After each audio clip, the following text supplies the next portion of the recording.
오늘 4월 11일 둘째 주 말씀입니다. 오늘 말씀은 두 군데입니다. 예레미야 10장과 전도서 6장입니다. 두 군데를 보시겠습니다. 먼저 예레미야 10장 23절을 보시겠습니다.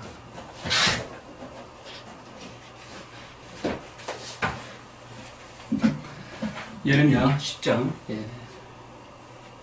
23절 한 절을 보시겠습니다. 제가 공독해 올리겠습니다. 오 주여, 인생의 길이 그 사람 안에 있지 아니함을 내가 아나이다. 그의 걸음을 인도하시는 것이 걷는 그 사람 안에 있지 아니하나이다. 자, 이 말씀 보시고 또 이와 비슷한 말씀인데요. 전도서 6장 11절 12절입니다. 전도서 6장 11절 12절 말씀입니다. 제가 공독해 올리겠습니다. 헛된 것을 증대시키는 많은 것이 있음을 보나니 사람이 더 나은 것이 무엇이냐? 그림자처럼 허비한 헛된 인생의 모든 날인 이 생에서 인간에게 무엇이 좋은지 누가 알며 해 아래서 사람의 뒤에 무슨 일이 있을지 누가 그에게 말해줄 수 있으리요? 누가 그에게 말해줄 수 있습니까? 오늘 이 두 부분의 말씀을 통해서 말씀을 전하겠습니다. 함께 은혜 나누도록 우리 함께 기도하시겠습니다. 모든 인생의 길과 그 진로를 관찰하시고 또 그 해답을 주시는 위대하신 아버지 하나님, 주님께 감사를 드립니다. 우리가 예수 그리스도의 보혈로 구원받아서 하나님의 아들들이 되었고 영원한 생명을 소유하여 이제 장차 주 예수 그리스도의 재림을 우리가 소망하며 기다릴 수 있도록 이 귀한 은혜를 주심을 감사합니다. 오늘 저는 4월의 둘째 주 이 말씀을 통하여서 다시 한번 자신의 생을 돌아보는 귀한 시간이 되기를 원합니다. 이 말씀을 듣는 모든 성도들이 자신의 구원과 자신의 영원한 삶과 또 이 땅의 어려운 삶을 맞이할지라도 힘을 내는 귀한 시간 될 수 있도록 인도하여 주시옵소서. 제가 이 말씀을 저하고 담대하게 설교할 수 있도록 주님께서 인도하여 주시기 원합니다. 모든 것을 주님께 부탁드리며 주 예수 그리스도 이름으로 기도드렸습니다. 아멘. 오늘 말씀의 제목은 오 주여 인생의 길이, 오 주여 인생의 길이 라는 제목으로 설교를 하고자 합니다. 자신의 인생에 대해서 참으로 외마디 외침은 주여, 하나님을 불러야 되겠죠. 모든 인생은 결국은 하나님께 자신의 모든 것을 간구해야 합니다. 하나님을 부르는 것이 인생의 마지막입니다. 이 세상은 사람과 사람이 모여 인류와 사회를 이루고 수많은 기술과 산업의 발전을 거치면서 모든 인생은 결국 자신의 끝 인생을 마지막 마침을 구하게 됩니다. 모든 인생은 끝이 있기 마련이죠. 오늘날 현상은 의학이 고도로 발달하여서 사람들의 기대 수명이 증가합니다. 또 반면에 출산율은 최저로 감소합니다. 그래서 또 다른 사회 문제와 부담으로 다가옵니다. 그 중에서 가장 큰 이슈는 무엇인지 아십니까? 여러분도 그것에 대해서 동감하시고 또 주위에서 보실 것입니다. 가장 큰 문제는 이슈 중에 하나는 바로 우리나라가 초고령 사회로 진입했다는 것입니다. 초고령 사회는 65세 이상의 인구가 전체 인구의 20% 이상을 차지하는 것을 말합니다. 지금 대한민국의 출산율의 감소로 인해서 고령화가 가속화되면서 과거보다 초고령 사회로 진입되는 시기가 훨씬 더 단축되었습니다. 이미 고령화에 진입했던 시기도 과거 예상했던 것보다 빨리 다가오고 있는 것입니다. 이런 초고령 사회 속에서 국가의 고민도 커지고 있습니다. 게다가 한국은 작년에 2020년 기준의 OECD 회원국 중에서 노인 빈곤율이 가장 높은 국가로 결과가 나왔습니다. 의외이죠? 지금 우리 주변에는 노년의 생을 보내는 사람들이 상당히 많이 있습니다. 저희 부모님도 노년의 생을 보내고 있고요. 이 말씀을 듣는 여러분의 부모님도 지금 노년의 생을 보내고 있을 것입니다. 더군다나 더 어려운 것은 홀로 사는 노인들입니다. 그래서 우리 주위에는 과거에는 이런 말들 들어보기 어려웠는데 요새는 혼밥, 혼술, 혼떡, 혼고기, 혼행, 혼운동, 혼야 앞에 혼을 붙여서 홀로 모든 것을 다 해야 하는 그런 시기가 왔습니다. 혼자서 모든 것을 해야 할 노년의 시기라면 거기에 우리 주변 자신의 생애에 하나님이 없다면 그것보다 더 힘들고 가난한 생이 어디 있을까요? 세월이 가는 것은 인간이 막을 수가 없습니다. 시대에 뒤돌아지 않으려고 열심히 무언가를 배우고 문화활동을 하며 젊게 산다 해도, 운동을 해서 건강을 잘 유지한다 해도 지나간 세월을 붙잡을 수는 없습니다. 나이 한 살 더 먹는 것을 막을 수가 없습니다. 이 세상의 그 어느 곳에서도 한 시절 풍미했던 사람일지라도 일선에서 은퇴하고 후퇴한 다음에 더 이상 이 사회에서 필요 없다고 한다면 정말 그 사람은 참 많은 것들이 회한에 잠기겠죠. 또 사회에서 더 이상 필요 없는 사람을 옛날처럼 대우하는 곳은 없습니다. 늙은 것도 서러운데 괄시받고 소외되는 노년의 인구가 우리 사이에 지금 주위에 많아지고 있습니다. 그래서 노년의 우울증은 심각하여서 스스로 생을 마감하는 노년 자살도 해마다 높아지고 있는 현실입니다. 보통 노년의 생을 살고 있는 분들은 책상이나 이렇게 한쪽 벽에 보면 자신의 과거에 젊었을 때 시절의 그 사진과 그 모습들을 여러분 가끔씩 볼 수 있습니다. 우리 아버님, 어머님 세대, 우리 삼촌 세대들도 나름대로 젊었을 때 인생에서 잘 나갔던 세도 다 있었습니다. 그런 시월은 비껴날 수가 없습니다. 우리도 젊었을 때 있었지. 모두 다 마찬가지입니다. 요즘 저는 주변의 노년의 생애들을 보면서 많은 생각을 갖게 합니다. 누구나 젊음을 항상 유지할 수는 없습니다. 언젠가는 일선에서 은퇴해야 합니다. 노년이라도 생을 가치 있게, 의미 있게, 보람되게 보내려면 무엇이 필요할까? 정말 중요한 문제입니다.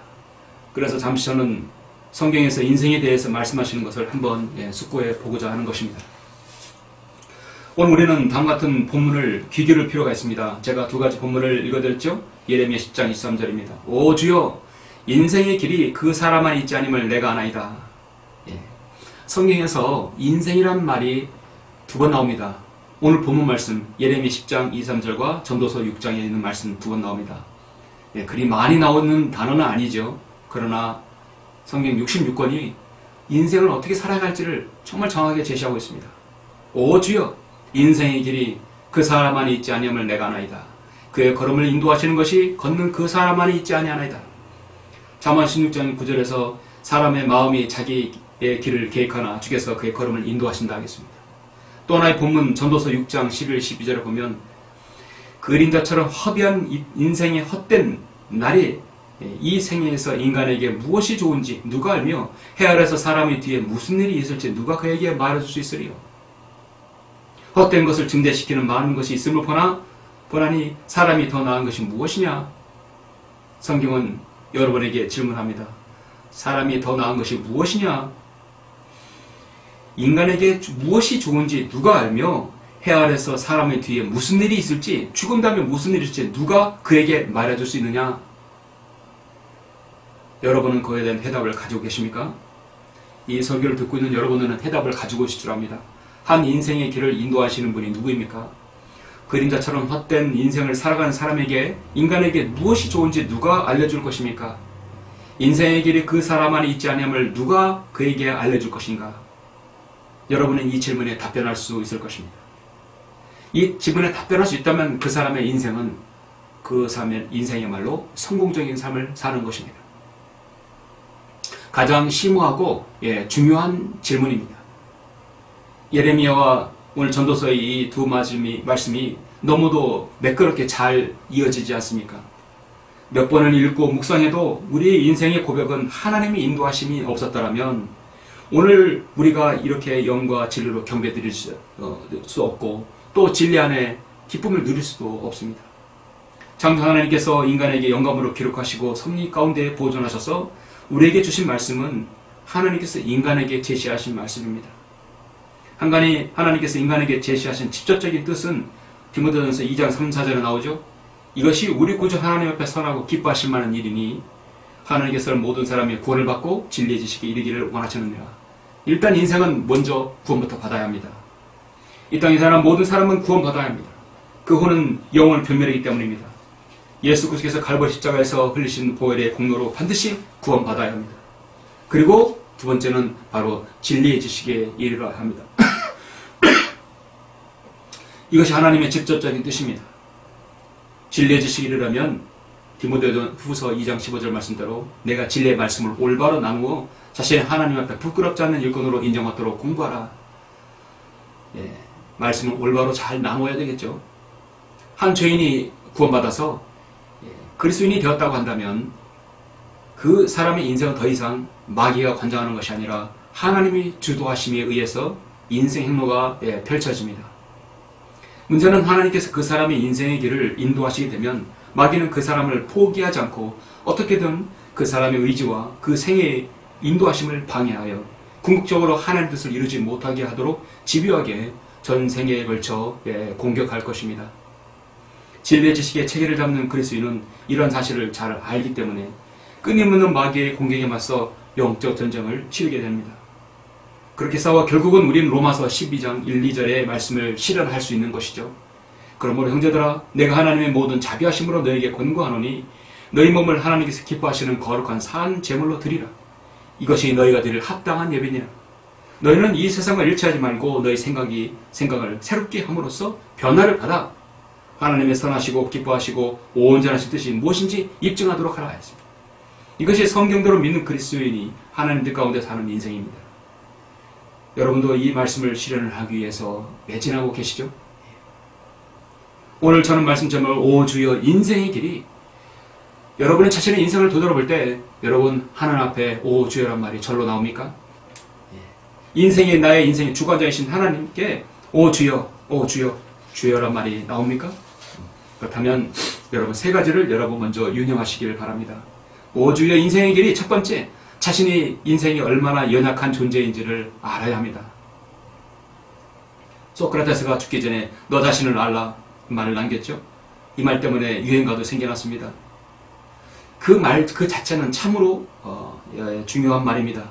거듭나지 못한 한 철학자의 넋두리라고 말할 수 있지만 정말 인간은 자신을 알아야 합니다. 어떠한 존재를 알아야 되냐? 나는 하나님 앞에서 너무나 유약한 존재이다. 나는 하나님 앞에서 너무나 미약한 존재이다. 나는 하나님 앞에서 너무나 어리석은 존재이다. 나는 하나님 앞에서 너무도 작은 존재이라는 사실을 먼저 인정을 해야 합니다. 여러분 잠시 시편 39편을 보시겠습니다. 시편 39편을 보시겠습니다. 1절부터 7절 보시면 이 말씀에 우리가 먼저 도전을 받아야 되겠죠. 39편 1절 내가 말하였나니 나는 나의 길을 조심하여 내 혀로 죄짓지 아니하리라. 악인이 내 앞에 있는 동안 나는 내 입에 재갈을 물리리라. 내가 침묵하여 벙어리가 되었으며 심지어 선한 것에 쫓아도 잠잠하였나니 나의 슬픔이 일어나이다. 내 마음이 내 안에서 뜨거워 내가 묵상할 동안 그 불이 탔으니 그때 내가 내 혀로 말하였나이다.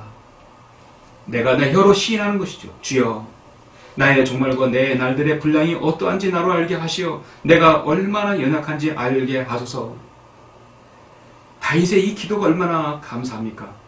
얼마나 정말 좋은 기도입니까? 내가 얼마나 연약한지 나로 알게 하소서. 벗어서 주께서 내 날들을 손 넣을 만큼 주셨으므로 내 연수가 저 앞에서는 없는 것 같사오니 진실로 가장 좋은 상태에 있는 모든 사람도 다 헛될 뿐이니이다. 셀라. 여기에서 후반줄에 있는 부분 있죠. 진실로 가장 좋은 상태에 있는 모든 사람도 다 헛될 뿐이니이다. 인생에서 가장 잘 나갈 때 다 헛될 것이라고 했습니다. 이 말씀이 개혁성경에 삭제되어 있죠. 중요한 부분이 삭제되면 안 됩니다. 진실로 사람마다 헛된 그림자같이 걸어다니며 진실로 그들이 헛되이 분주하니 재물을 쌓으나 누가 그것을 가질지 알지 못하나이다. 주여 이제 내가 무엇을 기다리겠나이까? 나의 소망은 주께 있나이다.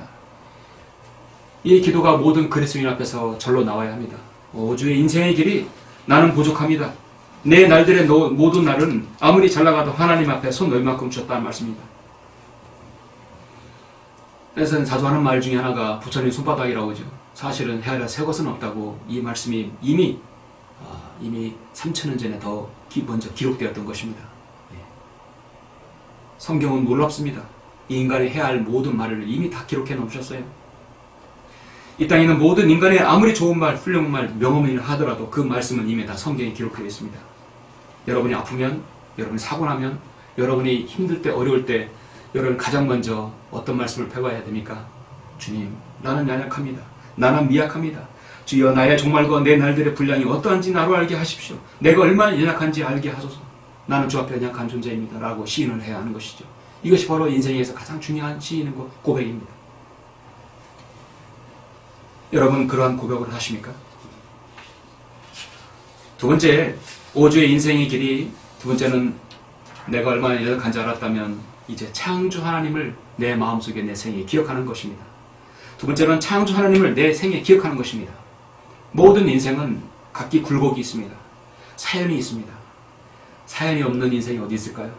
거기에는 고통이 있고 즐거움도 있습니다. 다시금 겪고 싶지 않는 일도 있고 또다시 있기를 원하는 추억도 있습니다.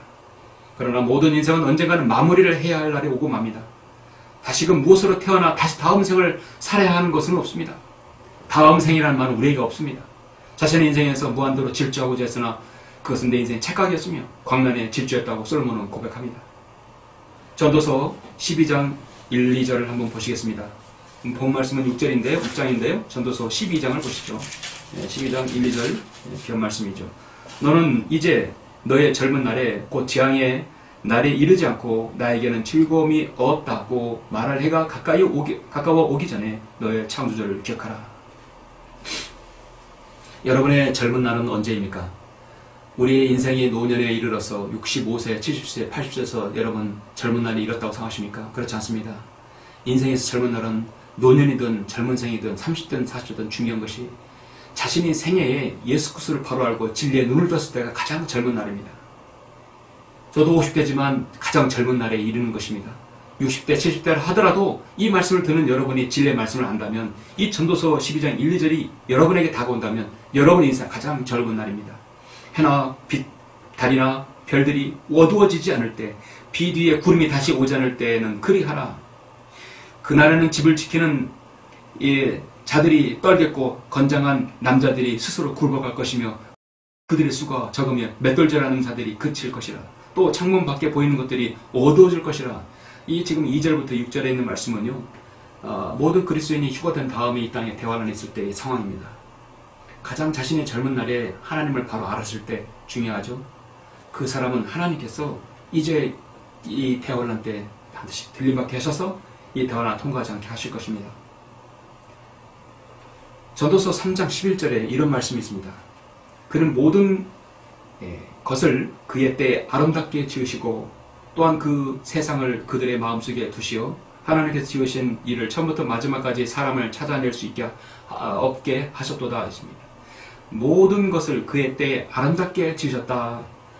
모든 인생은 그 인생에 있어서 가장 아름다울 때가 있다는 것입니다. 속담에 메뚜기도 한철이라고 우리 인생에서 가장 그래도 잘 나갈 때, 화려할 때, 사람들에게 자랑하고 싶을 때가 누구나 다 있습니다. 하나님께서는 그런 때를 다 주셨다고 말씀하고 있습니다. 때에 따라 아름답게 만드셨습니다. 사람의 나이에도 걸맞는 매력이 있기에 마련이죠. 어린 아이는 순수하고 해맑습니다. 그것이 장점입니다. 청년은 활기차고 열정이 많습니다. 중장년에게는 관록의 아름다움이 있습니다. 그러면 노년은 어떤 아름다움이 있을까요? 노년에게는 노년만의 아름다움이 있습니다. 노년만의 아름다움은 무엇인가? 저는 요즘 곰곰이 생각해봤습니다. 나이가 60, 70 되어서 그 아름다움을 어디에서 찾을 수 있을까? 주름진 머리살에서 희끗희끗한 머리칼에서 아름다움을 찾을 수 있을까요? 그렇지는 않을 것입니다. 어떤 외형적인 것이 아름다움이 아닙니다. 아침에 찍은 사진은 활기찬 느낌이고 한낮에 힘찬 느낌이고 저녁 노을에 찍은 사진은 온화한 느낌을 줍니다. 서선 낙조가 너무도 아름답다는 건 여러분 아실 것입니다. 저는 노년의 아름다움은 바로 따뜻함이라고 봅니다. 거기에는 관용이 있고 용서가 있습니다. 수많은 세월을 뒤는 내공과 지혜는 타인에게 넉넉하게 포용해 줄 수 있습니다. 그래서 노년에게는 포용과 따뜻함과 관용과 용서가 있게 되는 것이죠. 우리 주위에 혹시 여러분 나이가 70, 80 되어서 아직도 그 마음이 강팍하고 아직도 다른 사람을 욕하고 해하며 그렇게 저주하는 습관을 가진 사람들 혹시 있나요? 노년의 아름다움이 없는 것입니다. 시대가 아무리 정말 삭막해 작아도 노년의 아름다움은 지녀야 합니다. 노년의 그 아름다움과 관용과 용서와 그 포용력, 그 따뜻함이 있을 때 비로소 노년의 그 아름다움이 있는 것이죠. 더군다나 설교자로 한다면, 노년의 설교자로 한다면 더 그것을 잘 유지해야 합니다. 지난주에 저는 한 가정의 가장인 60대 가정으로부터 상담차 저희 선교사 사무실에 오셔서 저를 만나고 가셨습니다. 오랜 기간 장로 생활을 하셨던 분이셨습니다. 이제 한글 김대현 선교를 늦게나마 진리에 눈을 뜨고 나니까 도저히 다니던 교회에서 장로 생활은 고사하고 설교를 들을 수가 없대 해서 부부가 성별하여 지금 집에서 저희 설교와 또 여러 명의 설교자들의 설교를 듣고 양육받는다고 합니다. 늦게나마 너무나 감사드린다고 합니다. 이제 늦게라도 내가 진리를 알았으니 자녀들에게, 사람들에게 이 진리의 말씀을 알려야겠다고 하는 것입니다. 그것이 자신의 생의 가치라고 하는 것입니다. 그리고 나서 또 남양주의 한 자매로부터 전화를 받았습니다. 이분도 이미 한글 킴진 성경을 통해서 진리에 눈을 떴습니다. 과거에 그래도 여자 목사로서 생활했던 분입니다. 그런데 진리에 눈을 뜨고 나니까 다 소용이 없는 것이죠. 이 진리를 알아가는 기쁨 가운데 살고 있습니다. 병원에서 요양을 마치고 건강을 회복하여 자신에게 진리를 알려준 그 지역교회 목사님과 함께 일주일에 2, 3회 만나서 의정부에서 복음을, 전도지를 나눠주며 복음을 전하고 생활하고 있습니다. 너무나도 기쁜 생의 가치를 가지고 있다고 합니다. 이것이 얼마나 가치 있고 하나님 앞에 상급이 쌓이는 일인가 그렇게 말합니다. 제가 지금 말씀드린 분, 이들은 모두 다 60대가 넘으신 분들입니다. 사람들은 사회에서 60대가 넘으면 퇴물이라 해서 더 이상 이 사회 필요 없다고 하죠. 시시라고 하죠. 그러나 가장 아름다운 인생의 가장 밝은 빛을 지금 가지고 있는 것이죠. 참으로 노년의 아름다움을 보내고 있는 것입니다. 신약의 전도서라고 할 수 있는 골로새 3장에 이렇게 말씀합니다. 그러므로 너희가 그리스도와 함께 살아났으면 위에 있는 것들을 구하라. 거기에는 그리스도께서 하나님의 오른편에 앉아 계시느니라. 위에 있는 것들을 너희 마음을 두고 땅에 있는 것들을 마음에 두지 말라. 이는 너희가 죽었고 또 너희의 생명이 그리스도와 함께 하나님 안에 감춰졌기 때문이라. 이제 감춰졌던 보물을 알았던 것입니다.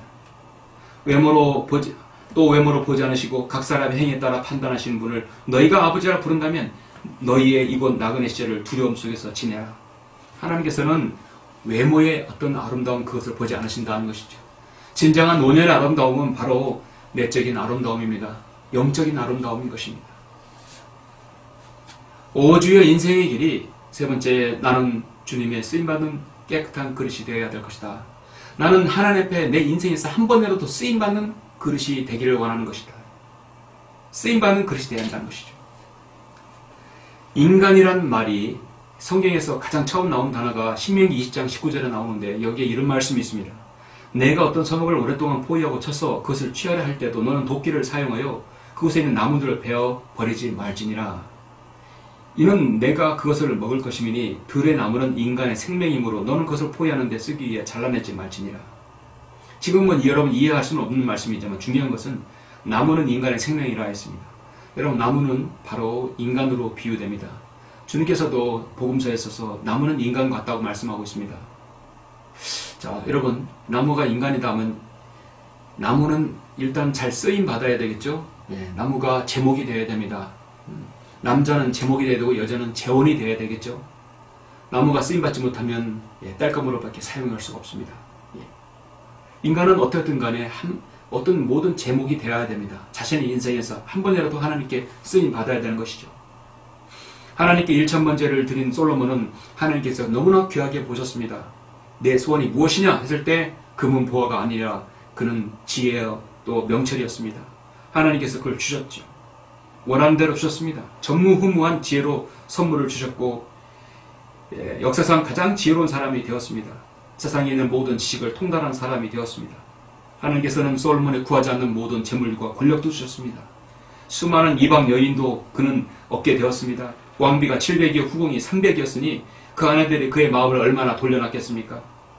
솔로몬은 요한일서 2장 17절에 나오는 육신의 정욕과 안목의 정욕과 생의 자랑의 모든 것들을 성취했습니다.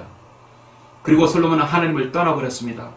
자신의 가장 황금기인 40년 동안 그는 정말 하나님을 위해서 하는 거 그는 우상숭배에 빠져 있습니다. 그리고 자신이 죽기 전에 마지막으로 돌아와서 전도서를 기록하고 생을 마감했던 것이죠.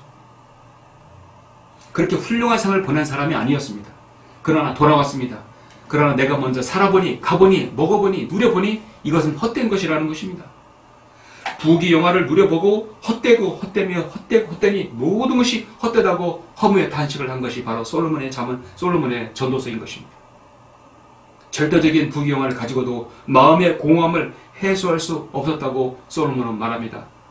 그러니 이 세상에 있는 모든 권력자들, 부귀 영화를 누리는 자들은 어떻겠습니까? 하나님을 떠난 사람에게는 참된 평안과 행복이 그곳에 자리할 수 없는 것이죠. 솔로몬은 참으로 지혜로운 사람이었으면 잠언을 기록했을 정도로 그는 하나님 앞에 바른 지식을 가지고 있었지. 그러나 그의 전생에는 그런 것이 무색하게 되었던 것입니다. 하나님을 떠난 사람은 공허하게 되고 쓰임받지 못하게 됩니다. 여러분의 인생에서 가장 쓰임받는 때는 언제입니까? 혹 여러분은 노년의 시대에 쓰임받을 수 있다는 것입니다. 결코 우리는 60, 70 되어도 결국 자신의 생을 포기해서는 안 됩니다. 가장 성경에서 가치 있는 일 중에 하나가 무엇입니까? 잃어버린 혼을 하나님께 인도하는 것이 아닙니까? 아까 그렇게 말씀을 나누면서 내가 병원에 있으면서 사람들에게 또 복음전을 나눠주면서 사람들에게 복음을 전했을 때 몇 사람은 죽었다는 얘기를 들었습니다. 그 사람은 아마도 하늘나라 갔겠지요, 목사님? 그 말 들었을 때 얼마나 기쁜지 모릅니다. 그 사람의 노년의 생에 가장 가치 있는 것이 무엇입니까? 잃어버린 혼을 하나님께 인도하는 것이 아닙니까? 인생의 후반은 인생의 하얀 길이 아니라 인격의 모든 것을 통합하고 이루는 절정기이며 열매를 맺는 시기인 겁니다. 성경을 믿고 진리의 눈을 뜨는 노년의 인생은 진짜 황금기입니다. 세상에서도 문화예술의 창작 활동을 가장 왕성한 시기로 오히려 죽는기보다 재능이 원숙한 그 노년의 생을 더 말하기도 합니다. 75세까지 작곡을 하며 명곡을 남긴 요반 세바스찬 바흐는 75세까지 해서 작곡을 했어요. 톨스토이는 70세가 넘어서 82세까지 저술 활동했습니다. 괴테는 76세의 고령으로 파우스트를 쓰기 위해서 좋은 문학의 작품을 남겼죠. 여러분 무엇보다도 다른 세상 작가야 그렇다고 하지만 피터 러커 목사님은 노년기 이 위대한 역작인 러크만 레퍼런스 바이블 이 바로 주석 성경을 남겨놓지 않았습니까? 얼마나 귀한 역작입니까? 그리고 그 후대를 위해서 기도하고 올라가셨던 것입니다. 그래서 우리는 그 이름을 그렇게 회자하는 것입니다. 세상은 우리나라가 이미 고령화사에 진입했다느니 노령 인구가 많아서 걱정이라느니 경제활동 인구가 줄어서 문제라느니 어쩌고 저쩌고 하지만 정말 중요한 시기는 오늘날 한국의 노년의 생을 잘 보내야 이 나라의 미래와 이 나라가 조금이라도 밝을 수 있는 것이죠. 그래서 이 나라의 미래는 사실 노년에 달려있다고 저는 봅니다. 성도 여러분 말씀 읽겠습니다. 오늘의 이 설교는 절대로 여러분 노년을 위한 설교만은 아닙니다. 우리 모두의 인생은 나이를 먹게 되고 세월의 바람을 맞으며 관익을 떠난 화살처럼 돌아올 수 없는 생을 살기 때문에 모두가 필요한 말씀입니다.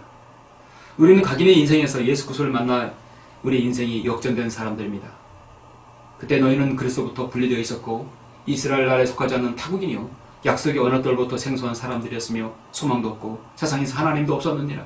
그러나 한때 멀리 있었던 너희가 이제 그리스도 예수 안에서 그리스도의 피로 가까워졌느니라 말씀하고 있습니다. 우리는 정말 예수 그리스도를 통해서 우리 인생이 완전히 뒤바뀐 사람입니다. 노년의 인생에 예수 그리스도를 모르고 살아가다가 쓸쓸히 죽어가는 노년이야말로 얼마나 안타깝습니까? 그러나 여러분 나이가 60, 70, 80이라도 예수 그리스도의 진리를 알고 그 진리를 가지고 포용과 따뜻함으로 사람들에게 말씀을 전한다면 그보다 인생의 황금기가 없는 것입니다. 세상 우리 주변에는 많은 사람들, 아니 대다수의 사람들이 이 깊은 지침서를 모르고 살아가고 있습니다. 우리가 한 사람도 오늘 이 예레미야와 전도서의 서술을 이 말씀을 잘 숙고해야 합니다. 미국의 문호 어네스트 헤밍이가 어떻게 죽었는지 아시죠? 플로리다 최남단의 섬에서 그는 외로이 그는 장총을 입에 대고 자살했습니다. 1954년 노인과 바다로 인해서 노벨 문학상을 받은 이후입니다. 온 세계에 추앙을 받은 대작가가 자신의 문제를 해결하지 못하고 죽었습니다. 그리고 유서에 그렇게 남겼습니다. 나는 전류의 흐름이 그치고 필라멘트가 끊어진 전구처럼 고독하다. 정말 그런 인생에 패배자인 것이죠. 예수 그리스도를 알았다면 고독할 이유가 없고, 예수 그리스도의 진리를 말씀을 알았다고 한다면 그는 한가할 여유가 없습니다. 한번 죽는 것은 사람들에게 정해진 것이고 그에 대한 심판이 있다는 사실을 알 것입니다. 마약 중독자 로카스 음악가인 지미 핸드릭스와 제니스 폴 플린 역시 자살로 죽었고, 말릴린 먼로, 엘비스 프리슬리 모두 자살로 생을 마감했습니다. 역사를 움직인 클레오파트라, 아도프 히틀러, 헤르만 괴링, 유제프 게벨스 모두 로마 가톨릭 골수들로 자살했고, 소크라테스, 하니발 모두 자살로 자신의 생을 해결하지 못한 채 죽었습니다. 그들은 지금 어디에 있을까요? 세상 사람들은 추앙받고 인기가 있다고 해서 그 사람 하늘나라 가는 것입니까? 그건 장례식 때 보기 좋게 말하는 넋두리입니다. 오늘 주님께서 말씀하십니다. 그림자처럼 헛된 인생의 모든 날인 이 생애에서 인간에게 무엇이 좋은지 누가 알며 해 아래서 사람의 뒤에 무슨 일이 있을 때 누가 그에게 말해줄 수 있으리요? 오 주여, 인생의 길이 그 사람만 있지 않음을 내가 아나이다. 그의 걸음을 인도하시는 것이 걷는 그 사람만 있지 아니하나이다 하였습니다. 여러분은 하나님께 자신의 인생을 놓고 했을 때 먼저 무슨 말이 나옵니까? 오 주여, 오 주여, 내 인생에 대해서 다시 한번 돌아볼 수 있는 시간을 갖기를 원하는 것입니다. 잠시 우리 묵상의 시간을 갖겠습니다. 잠시 눈을 감으시고 말씀을 제가 마무리하겠습니다. 여러분의 인생 행로에서 나름대로 다 간증이 있고 다 여러분 사연이 있습니다. 중요한 것은 하나님께서 지금 이 순간도 여러분의 개개인의 삶을 개입하시고 있다는 것입니다. 여러분 감지하십니까? 예레미야는 그가 태어나기도 전에 이미 선지자로 정하셨다고 말씀하셨습니다. 하나님께서는 기도와 같은 겁쟁이를 쓰시려고 그에게 너 힘 있는 용서여, 주께서 너와 함께 하시도다 했습니다. 하나님의 예제는 인간의 관조나 판단과 달리 누가 언제 어떻게 주님께 순종할 것인지를 훤히 다 보고 계십니다. 하나님께서는 인류 역사를 주관하시고 또 운영하고 계십니다. 하나님께서는 모든 인간이 개개인의 인생에도 주관하고 계신다. 여러분의 인생에도 하나님께서 주관하고 계신다면 여러분 하나님을 신뢰하실 수밖에 없죠. 하나님께서는 때로는 인간들에게 스스로에 대한 도전장을 내밀기도 하십니다. 여러분, 그래서 인간의 삶이라는 것은 우연이라는 거 없습니다. 그리스도인에게서는 더 마찬가지입니다. 죽음은 우연이 아닙니다. 죽음은 죄와 사망으로 인한 것입니다. 인간의 전쟁도 우연이 아닙니다. 선이든 악이든 그것이 공존하고 죄가 있기 때문에 전쟁이 일어나는 것입니다. 자동차 사고는 우연히 일어나는 것이 아닙니다. 누군가 부정이해하고 과속하고 음주운전하고 이 고의를 했기 때문에 사고가 일어나는 것이죠. 모든 것에는 원인이 있습니다. 그런 환경을 자유의지가 있는 인간이 조성하는 것입니다. 하나님께서 그걸 하도록 허용하시는 것이죠. 오 주여, 인생의 길이 그 사람만 있지 않음을 내가 아나이다. 그럼 누구에게 있습니까? 바로 하나님에게 있는 것입니다. 사람의 마음이 자기의 길을 계획하나 주께서 그의 걸음을 인도하신다 했습니다. 내 인생의 길에 관하여 하나님의 뜻은 어디 있는 것인가? 오늘 깊이 한번 숙고해 봐야 할 때가 아닌가 생각합니다. 밥조수 목사님은 인생에서 진정한 성공은 내 인생에 관한 하나님의 뜻을 발견하고 그것을 자신의 생애에 실현하는 것이라고 말한 적이 있습니다. 그러므로 우리 그리스도인은 자신에 관한 하나님의 뜻을 발견하고 실현해야 합니다. 진정으로 가치 있는 생입니다. 그렇다면 우리가 하나님의 뜻을 알기 위해서 할 원칙이 어떤 것이 있을까요? 하나님의 뜻을 발견한다. 내 인생에서 노년이라 할지라도 예수 그리스도를 믿고 구원받았다고 한다면, 이 진리의 말씀을 모르는 사람에게 전한다면 그 사람의 인생이야말로 가장 저물 때이고 황금기인 것입니다. 오늘 이 말씀 숙고하셔서 더 가치 있는 인생을 사시길 간절히 바라는 것입니다. 잠시 우리 기도하시고 제가 기도하겠습니다. 마치겠습니다.